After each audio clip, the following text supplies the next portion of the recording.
Om Sairam. Welcome to my channel Sri Sai Divya Charanalu. Baba గారి ప్రియభక్తుడైన మహల్సాపతి గారి కోసం ఎన్నో విషయాలు తెలుసుకున్నాం కదా. మరికొన్ని విషయాలు ఈ వీడియోలో తెలుసుకుందాం. బాబా భక్తుడైన రేగే గారి కోసం కూడా చెప్పండి అని మెసేజ్ పెట్టారు. తప్పకుండా మహల్సాపతి గారి వీడియోస్ అయిపోగానే రేగే గారి కోసం వీడియోస్ చేసి పెడతాను. బాబా గారి భక్తులందరూ కూడా మనకు ఒక రోల్ మోడల్స్, మనకు ఆదర్శప్రాయం. ఒక్కొక్క విషయంలో ఒక్కొక్కరిని బాబా వారిని అందరినీ కూడా మన ముందు చూపారు. కానీ మహల్సాపతిని మాత్రం మనం ఏ విధంగా కూడా ఆదర్శంగా తీసుకోలేం. మహల్సాపతిలోని ఉన్న ఆ ధైర్యం, పెంకితనం బాబా దగ్గర, ఆయనలో భక్తి, వైరాగ్యం, దీనిలో ఏ ఒక్కటి కూడా మనం ఆచరించడానికి ఆదర్శంగా తీసుకోలేం. మన జన్మ సరిపోదు.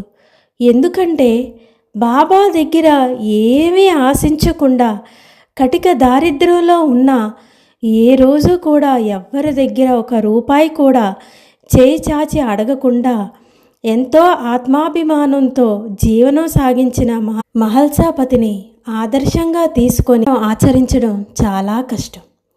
బాబాగారు 32 సంవత్సరాలు అంటే బాబాగారు షిరిడీలోని వచ్చిన తర్వాత 3 రోజుల సమాధి, 72 గంటల సమాధి. ఆ సమాధి తర్వాత 32 సంవత్సరాలు షిరిడీ నేలపై బాబా నడయాడడానికి ముఖ్యమైన కారణం మహల్సాపతి. బాబా మహల్సాను నిమిత్తమాత్రుడుగా చేసుకొని మరొక 32 సంవత్సరాలు షిరిడీ నేలపై నడయాడి ఈరోజు మనందరికీ అఖిలాండ కోటి బ్రహ్మాండ నాయకుడిలాగా, కోరికలు తీర్చే కల్పతరువుగా బాబా ఉన్నారంటే దానికి కారణం మహల్సాపతే. మహల్సా స్థానంలో ఇంకొకరు ఉండి ఉంటే ఏమి జరిగేది?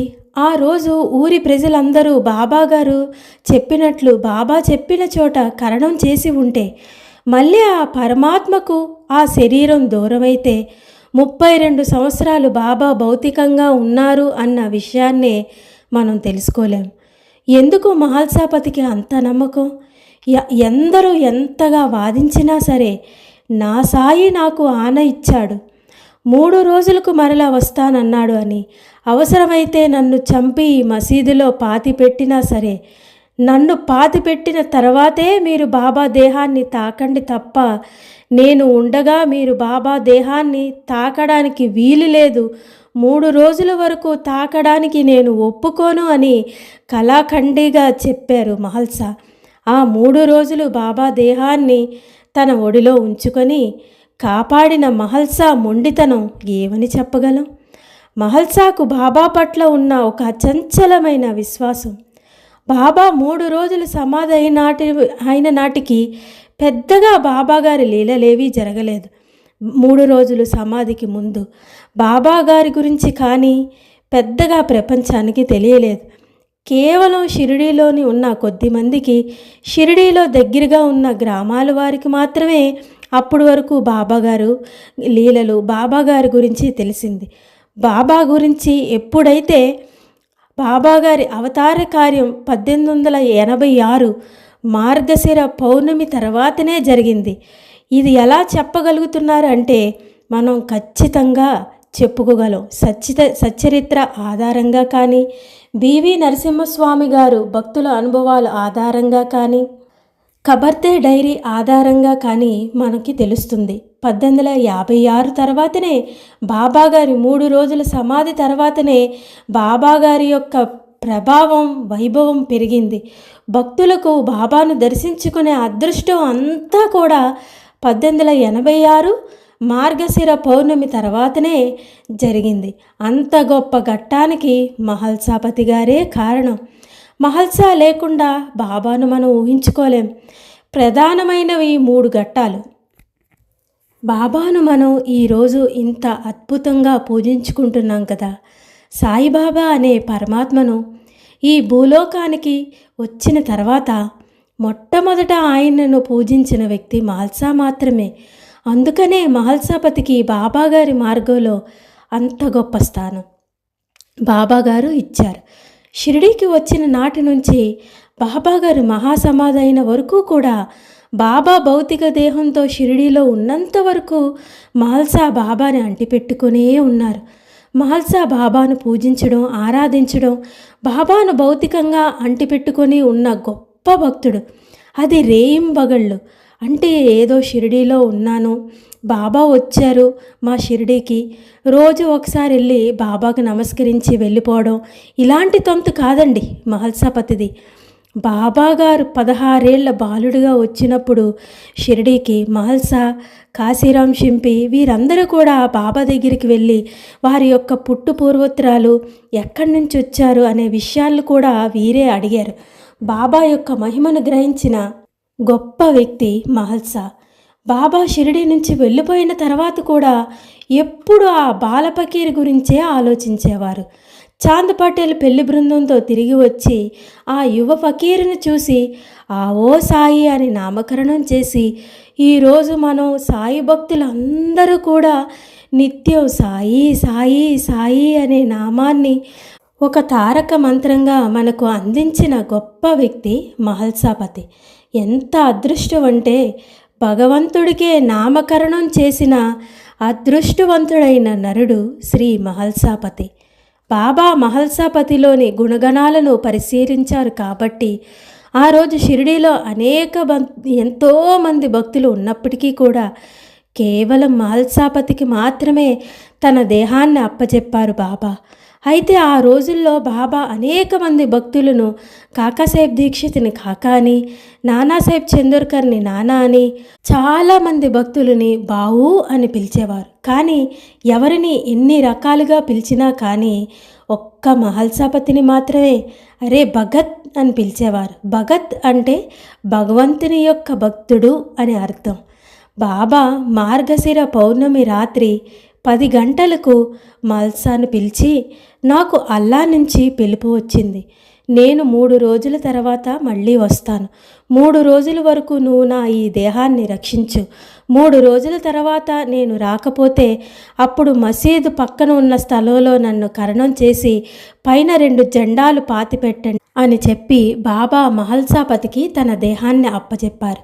మహల్సా ఒకటే గుర్తుపెట్టుకున్నారు, బాబా 3 రోజులకు తిరిగి వస్తానన్నాడు.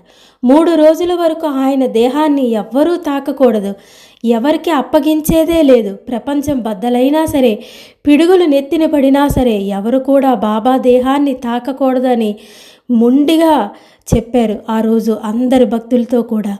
మహల్సాపతి చాలా బక్కపలచని శరీరం, గట్టిగా ఎవరైనా తోస్తే పడిపోయే శరీరం, బలహీనుడు, ఊరిలో పెద్దవారితో సంబంధాలు లేనివారు, పెద్దగా ఎవరితో సంబంధం ఉండేది కాదు. అలాంటి మహల్సా మాటకు గౌరవించేవారు ఎవరుంటారు షిరిడీలో? అటువంటి వాడు భగవంతుడి శరీరం ఏ విధంగా కాపాడాడంటే మహల్సాపతికి ఎంత బలం వచ్చింది. బాబా దేహం తన ఒడిలో ఉంటే 1000 ఏనుగుల బలం వచ్చింది మహల్సాపతికి. ఊరంతా కలిసి నన్ను నరికినా సరే, కొట్టినా సరే, నేను మాత్రం బాబా దేహాన్ని 3 రోజుల వరకు తర్వాతనే అప్పగిస్తానని చెప్పారు మహల్సా. బాబాకు నేను మాట ఇచ్చాను, 3 రోజులకు తిరిగి వస్తానన్నారు నా సాయి. 72 గంటలు కనీసం మల విసర్జనకు కూడా లేవకుండా, అన్నపానీయాలు కూడా చేయకుండా, బాబా ముఖంపై ఈగలు కూడా వాలకుండా, గుండెల నిండా ధైర్యాన్ని నింపుకొని మనసంతా సాయి సాయి సాయి అనే నామాన్ని జపిస్తూ పీఠముడు వేసుకొని ఆ మసీదులో కూర్చున్నారు మహల్సాపతి. నిజంగా బాబా భక్తుడంటే ఈయన కదండి. చూడండి, 72 గంటలు కనీసం మల విసర్జనకు కూడా లేవలేదట, అన్నపానీయాలు కూడా చేయకుండా, బాబా ముఖంపై ఈగలు వాలకుండా బక్కగా ఉన్న వ్యక్తి అంత ధైర్యం నింపుకొని, గుండెల నిండా ధైర్యం నింపుకొని అహర్నిశలు సాయి సాయి సాయి అనే నామాన్ని జపిస్తూ పీఠముడి వేసుకొని మసీదులో కూర్చుండిపోయారు మహల్సా. ఆహా తండ్రి, చెప్తుంటేనే ఒళ్ళు పులకించిపోతుంది. 3వ రోజు తెల్లవారుజామునే బాబా 3 గంటలకు లెగిసి కూర్చుంటే బాబా అప్పుడు లెగిసిన వెంటనే నమస్కరించి మహల్సాపతి అప్పటిదాకా లెగిసి నించోలేదు. బాబాగారి తలని తన ఒడలోంచి పక్కకు జరిపి లేవలేదండి 3 రోజులను. కనీసం మనం 3 నిమిషాలు కూడా కిందన కూర్చోలేకపోతున్నాం. అలాంటిది మహల్సాపతి 3 రోజులు కూర్చున్నారు. నిజంగా బాబా భక్తుడంటే మహల్సాపతేనండి. నిజంగా భగవంతుడికి నామకరణం చేసి భగవంతుడి యొక్క శరీరాన్ని కాపాడిన ఆ భగవంతుడి యొక్క అవతార్య కార్యానికి ముందుకు సాగించడానికి మహత్కారణం అయిన మహల్సాపతిని మనందరం కూడా స్మరించుకోవాలి. సుమారు 60 సంవత్సరాలు బాబాతో సాన్నిహిత్యం చేసిన అదృష్టవంతులు మహల్సాపతి. ఆహా, నేను చెప్తుంటే కూడా నా గుండె బరువెక్కిపోయింది, నా కళ్ళంతా నీరు నిండిపోయింది. నిజంగా ఎంత అదృష్టవంతులయ్యా మహల్సాపతి మీరు. మరికొన్ని విషయాలు బాబాగారి అనుగ్రహంతో మరొక వీడియోలో మహల్సాపతి గారి కోసమే తెలుసుకుందాం. సమర్థ సద్గురు శ్రీ సాయినాథ్ మహారాజ్ की जय. శ్రీ సాయి భక్త శ్రీ మహల్సాపతికి జై. ఓం సాయిరామ్.